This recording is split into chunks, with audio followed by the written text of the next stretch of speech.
EACES. Hola. Vítejte. SYNAPSES Academy. Welcome to the SYNAPSES Academy podcast, a podcast in which experts from various fields provide their tips on sustainability citizenship in education. Perhaps you've already seen them. School playgrounds with nature, soil, dirt and adventure. The so-called climate playground is gaining momentum. In this episode, we speak with Cedric Ryckaert, teacher at the St. Paulus Primary School in Belgium and the developer of climate playgrounds all over Flanders. Enjoy! Cedric, welcome. Hi, thank you for having me. How are you? Thank you for joining. I'm doing well. How are you? We're actually I'm recording this fine. podcast from a distance, but Yeah, it's still a summer vibe. So still a summer everything. vibe. Okay, let's try to put that into the podcast as well. Put a little bit of sunshine in it, but also a little bit of shade and water. So then we have a climate playground. Perfect. Then the first definition of the climate playground has already been established. Yeah. Yeah, let's go. Let's move in that right away. A climate playground. What does it look like? Well, in first hand, it looks like a very cool spot, a cool place for children and youngsters to be living and playing there. So it's a place that there's lots of green, but also lots of shade and lots of places for kids to explore nature and to be in contact with nature. But it's also a place where teachers can teach and restore the contact of kids and youngsters with the environment around them. So every school should have a playground like that, but every playground should look differently because then you cannot copy and paste it, of course. Yeah, exactly. And of course, we'll talk more about how other schools can go about developing their own climate playgrounds. But to continue a bit on the version you created within your school with others, you won the European Bauhaus Award. Can you tell a Yeah. bit about this award and what did it feel like to win such an award for a project you created from scratch? Well, I must say our story started in 2016. We were four teachers in the school who were a little bit annoyed about the fact that there was lots of bullying and that the break times were no fun times for the kids and for the teachers. And I'm always going back to that moment that we were sitting around the table and suddenly you win that very beautiful award.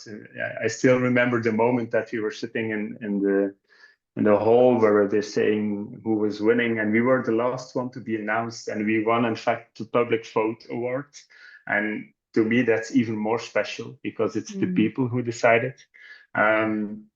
It was like a shock for me and my team, but also for our school community to be winning that type of huge prize. It's a European broad prize that we won. You don't build that type of school ground to win prizes. You build it to win smiles with the kids and to have happy parents and to see that your school is thriving. We are showing our kids that if you care for your environment that is close to you, that you can be very important for the world. So yeah, that's already an important message to other school heads and teachers that are listening right now. Yeah. You can actually make a difference by setting up something like this. Yeah. Speaking of impacts, you already mentioned we put the smiles on the kids' faces, but can you elaborate a bit more on the effects that this climate playground has had, maybe also in comparison to the concrete playground that you had before?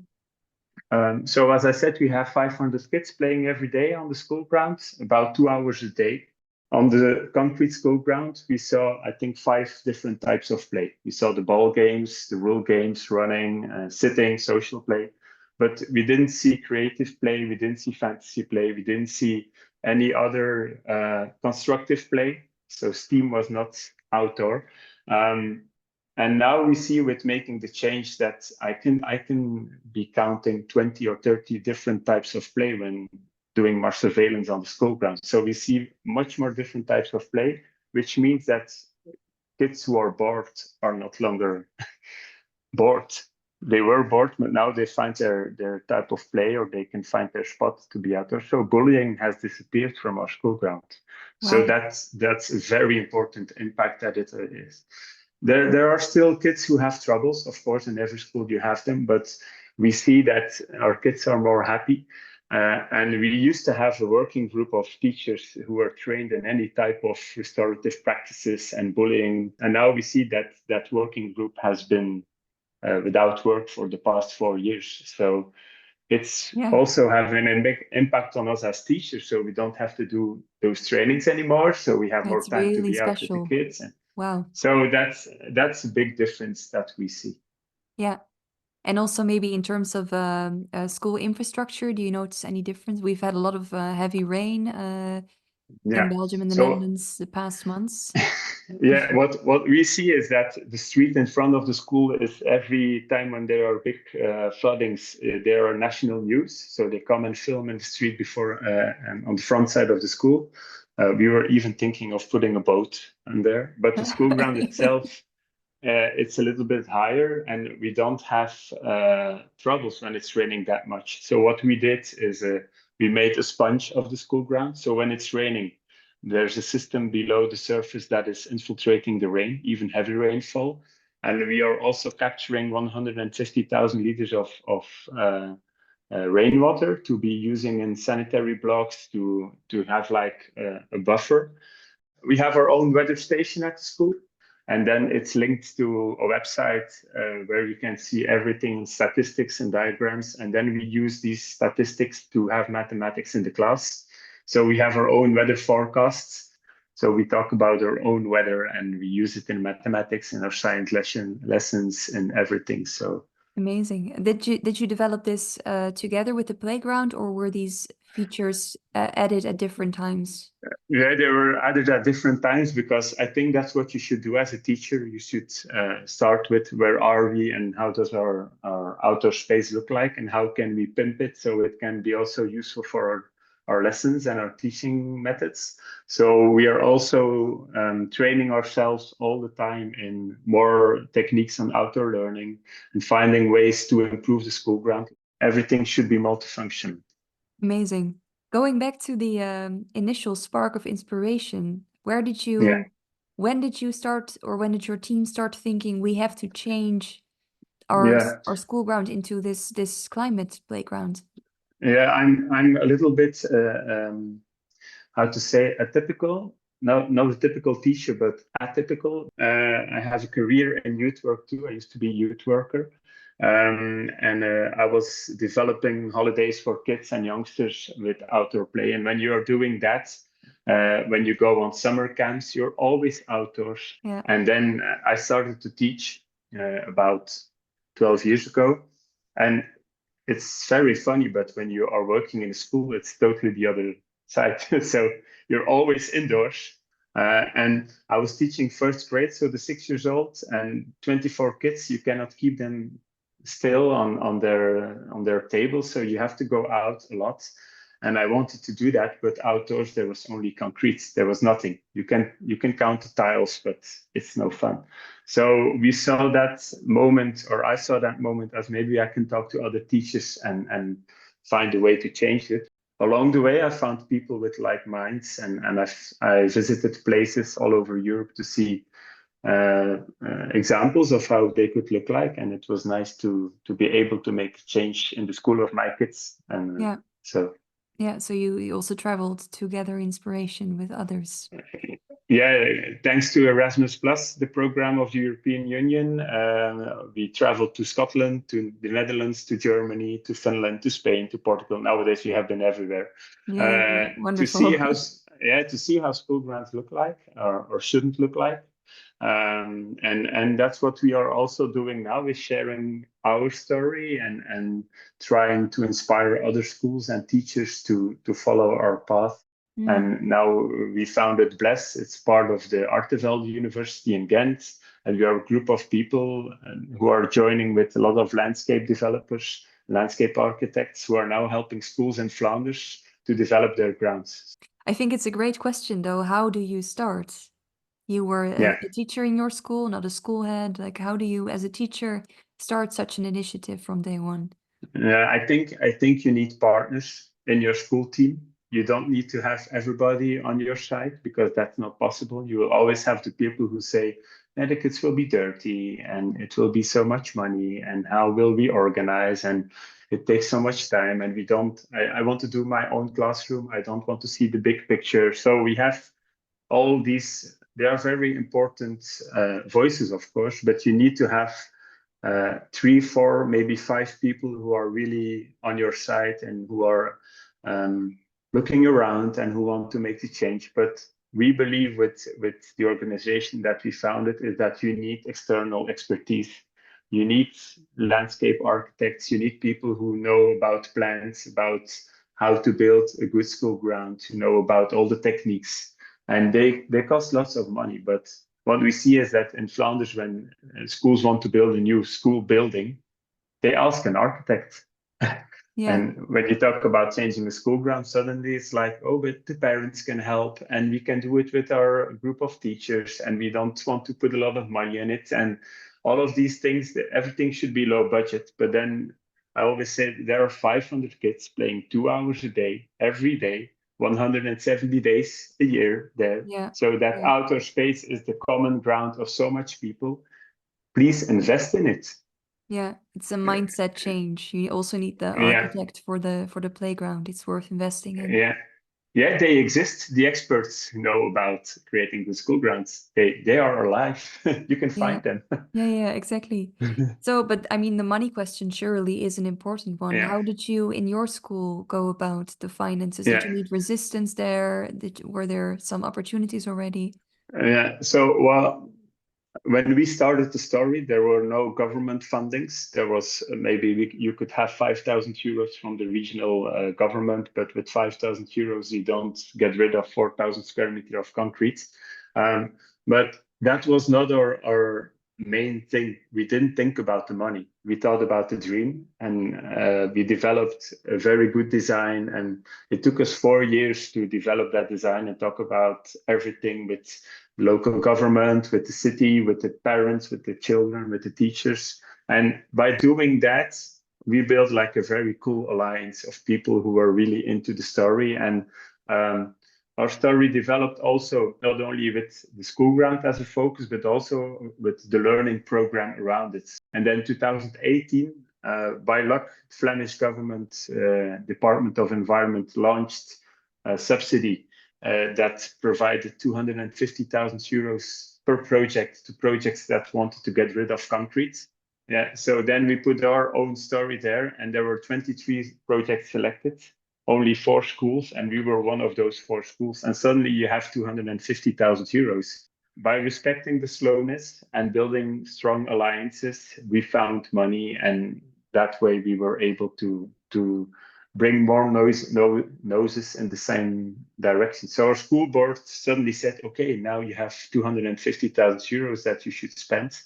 But if you want to have a new school ground, we want you to change the sewage system because that should be renewed too. And we will put the money there to make that change. So then suddenly our budget was doubled. Yes, So, exactly. So people started to think big as well because they saw it was happening. Yeah, so that was very important. But then, of course, also with the help of our designers and landscape architects, they were really into organizing that big projects, and they were really professional in helping us and respecting the fact that we are a school and that we are teachers. So they took a lot of that very hard work over from us. So you have to be lucky. Yeah, exactly. Yeah, no, that's makes sense. And did you because now we've talked about school board, teachers, were there any other groups involved, like students or pupils, parents? Yeah, what we did is along the way we had a core group of teachers who were working on the process. Then we had a group of children. They were our expert team school grounds, so they were really like our ambassadors. Then we had a group of parents. So we asked the parents of the school who wants to help with developing the school ground. So we had 20 to 30 parents who said, okay, let's do this. And they were also helping us and finding finances.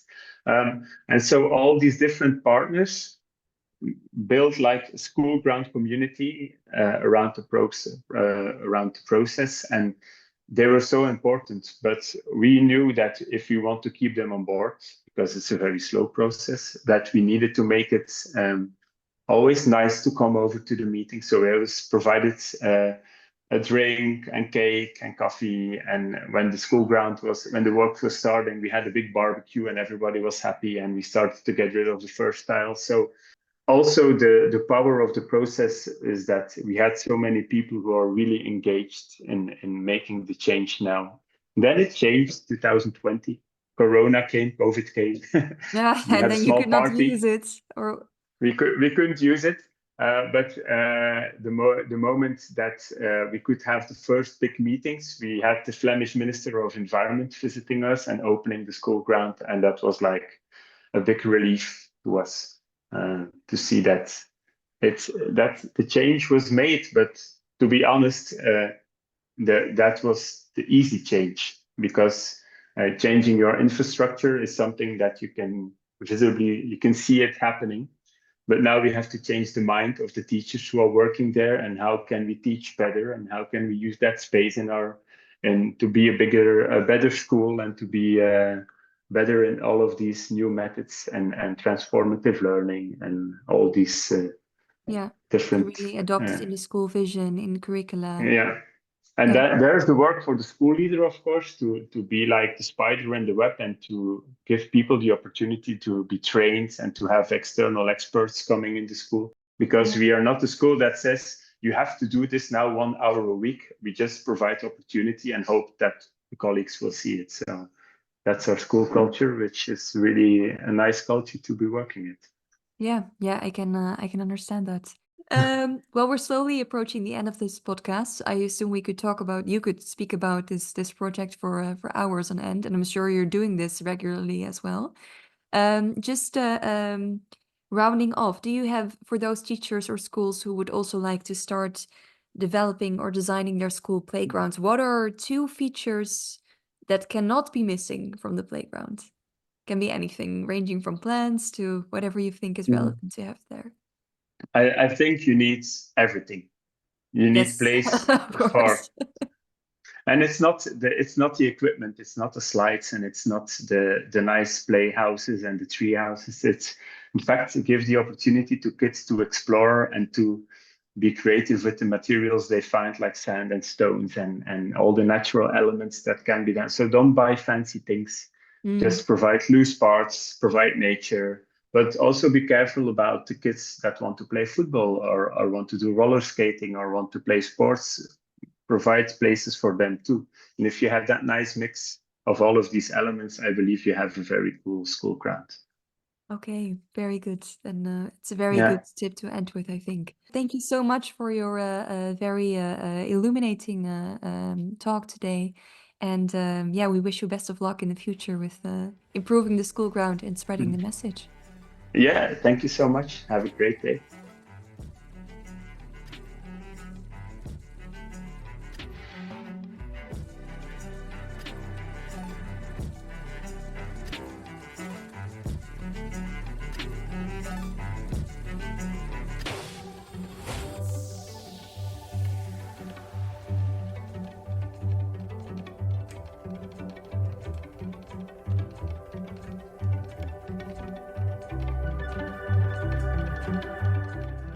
You are listening to an episode of the SYNAPSES Academy podcast. For more information about Synapses or to learn more about our speakers, please look up the links in the show notes. This production was funded by the European Union and produced by the European Schoolheads Association. Views and opinions expressed are, however, those of the consortium only and do not necessarily reflect those of the European Union. Neither the European Union nor the granting authority can be held responsible for them.